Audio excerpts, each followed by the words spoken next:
Message reçu dimanche 11 juillet à 3h46. Ouais gros, ouais. Tu fais quoi là? Depuis tout à l'heure je t'appelle. T'es où? Dis-moi où t'es, je te rejoins. Ouais, vas-y, bisous. À tous. Message reçu lundi 19 juillet à 13h56. Yo, ça va, comment je me disais, en vrai, ça fait longtemps qu'on s'est vu. Et là, je suis actuellement en vacances au Pradé. Donc, je me disais, ce serait chaud, quoi, qu'on se capte quand je rentre de vacances. Donc, tu me redis. Vas-y, ciao. Message reçu lundi 16 août à 20h49. 今ピエールとロンドンにいるよ。近くにいるなら会いましょう。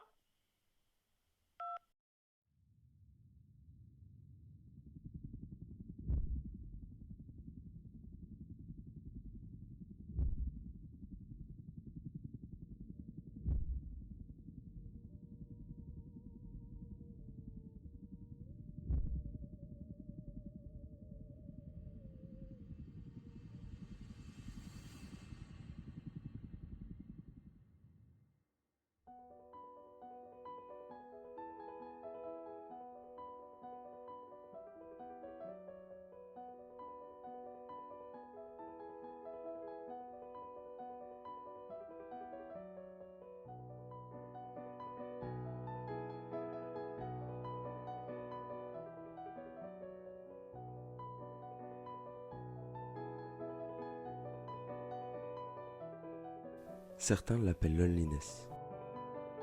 D'autres, eux, l'appellent solitude. Mais au final, peu importe la manière dont ils l'appellent. Car toi et moi, nous avons rendez-vous.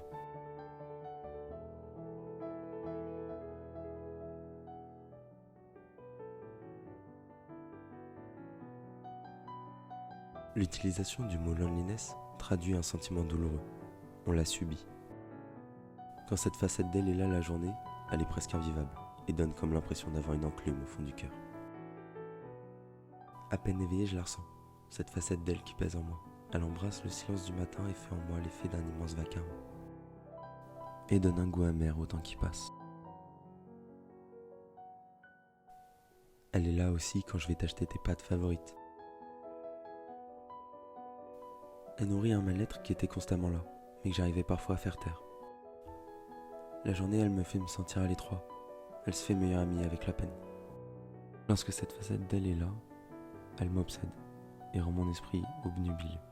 Elle est une fleur qui pousse en moi lorsque le jour se lève. Elle ne fane jamais et ne fait que s'ouvrir. Elle a plusieurs visages et est là quand je ne l'attends pas. Parfois quand je suis avec des amis, avec mes proches. Elle arrive parfois quand je suis au milieu d'une foule. Elle arrive sans prévenir. Et dès lors, je ne vois plus que par elle. Parce que quand elle est là, elle me désarme et m'isole. Elle me fait ressentir un vide en moi, comme s'il me manquait quelque chose. Elle m'enveloppe et m'accompagne chaque jour, s'imposant à moi. La journée avec elle, j'essaye de me fondre dans la masse, comme s'il y avait une volonté d'être invisible aux yeux des autres. Elle pousse au soleil, lui qui, comme un immense projecteur, me donne l'impression de mettre en lumière et à la vue de tous qui je suis. Elle me donne le sentiment d'être différent, à l'écart. Ce sentiment, il me donne l'impression d'être incompris. J'ai l'impression de voir dans le regard des gens que je croise qu'ils savent lire en moi. La journée avec elle, je ressens le sentiment que tout va trop vite. Je me noie dans la pression que la société met sur moi. Elle me fait me sentir mal à l'aise, avec moi, avec les autres. J'ai comme l'impression de ne pas être à ma place. Alors quand j'observe ces gens, ces masses mouvantes, moi qui suis là, je réalise que j'entretiens parfois des relations par peur de sa présence. J'ai l'impression qu'elle m'affaiblit, qu'elle donne du pouvoir aux autres ou à cette société sur moi. Pour la fuir, j'ai tenté de m'occuper, de me distraire, en vain. Mais c'est quand la nuit tombe que je réalise que comme deux aimants qui se repoussent, eux et nous ne pourrons jamais ne faire qu'un, car il n'y a qu'elle qui me comprenne. Et ainsi, une nouvelle facette d'elle s'offre à moi. Nous avons passé la journée ensemble, et toi tu n'étais pas là. Mais je ne m'en fais pas, car nous avons rendez-vous.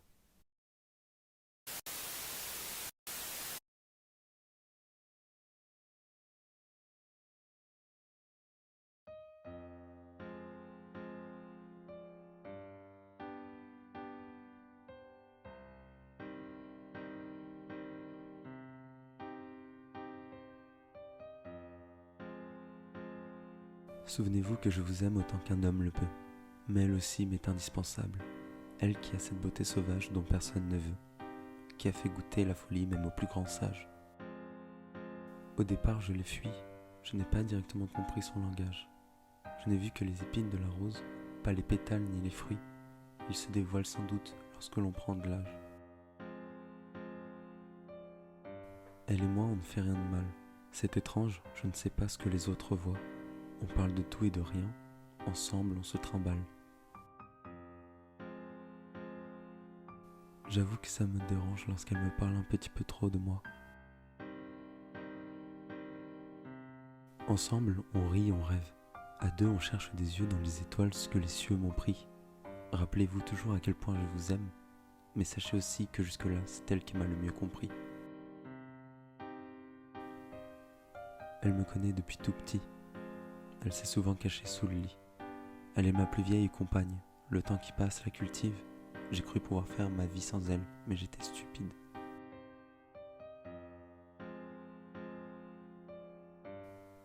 Observe bien au fond de mes yeux, elle s'est incrustée. Approche, vois comme elle a sculpté son visage dans mes pupilles. Ce sera bientôt l'heure d'y aller, m'attendre me rappelle. Je sens le parfum de ma fleur d'année, c'est à nouveau l'heure d'y aller, elle me rappelle.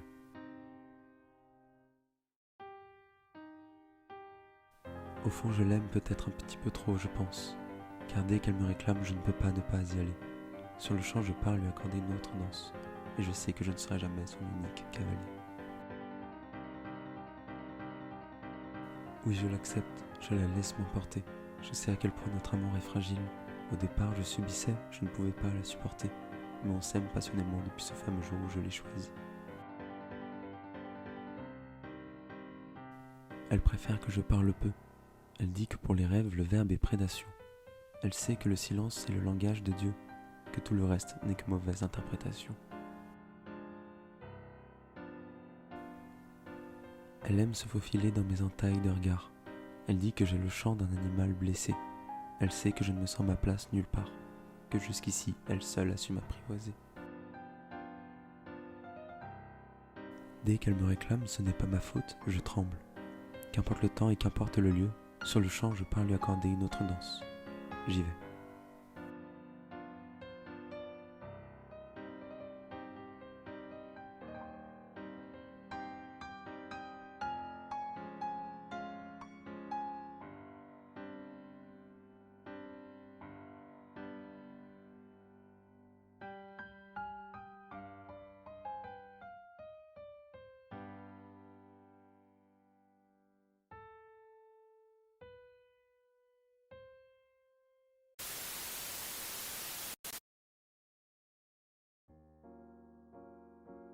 Lorsqu'elle est choisie, elle s'appelle solitude. Elle est alors appréciée et voulue. Et c'est la nuit que cette facette d'elle s'offre à moi. Elle me permet de réfléchir, en étant objectif et avec lucidité. Après m'être confronté à une routine forcée, à un besoin vital de liberté, j'ai affronté ma solitude. J'ai appris que prendre soin de mon moi intérieur, mieux me connaître, revenait à prendre soin de ma santé mentale, et ainsi deviendrait une routine qui m'aidera à être libre. Et dans ces nuits, je me sens bien. Je me laisse planer dans la ville avec elle. Alors évidemment, la nuit, je pourrais la passer à dormir, mais je fais le choix de rester avec elle et d'écouter ce qu'elle a à me dire. Elle m'a plongé dans un état où le bon et le méchant, c'était moi. Mes bons, mes mauvais côtés, mes séquelles, mes peurs, mes forces et mes faiblesses, finissaient tour à tour par se révéler à moi. Elle m'a fait réaliser ce dont j'avais besoin, les schémas que j'ai répétés pour la fuir. Quand t'es seul, t'apprends qui tu es vraiment.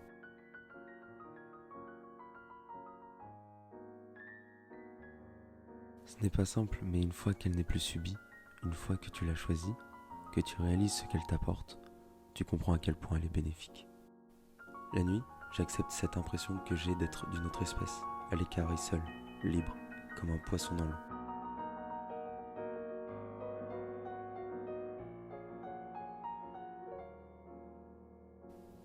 Et au final, tu apprends que tu n'es jamais vraiment seul, si tu es pleinement en adéquation avec toi-même, ce qu'elle t'apprend à faire. La nuit, avec ma solitude, j'ai l'impression que le monde est en suspens. Et je me confie à elle, comme l'impression de tout mettre sur pause, plus rien ne me pèse. En l'étudiant, elle m'a fait penser à la notion de pharmacon. En pharmacologie et toxicologie, elle exprime un élément qui est à la fois le remède et le poison.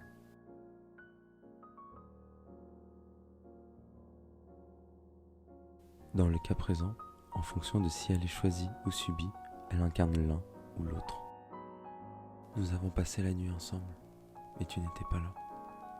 Mais je ne m'en fais pas, car nous avons rendez-vous. Au final, dans notre recette pour entrevoir les rayons du soleil à travers les nuages, on peut ajouter face à la solitude qu'elle s'apprivoise et se cultive. Ainsi, malgré ses épines et même si parfois elle pique et fait mal, ses pétales seront toujours là pour nous embellir, si on prend le temps de bien l'observer.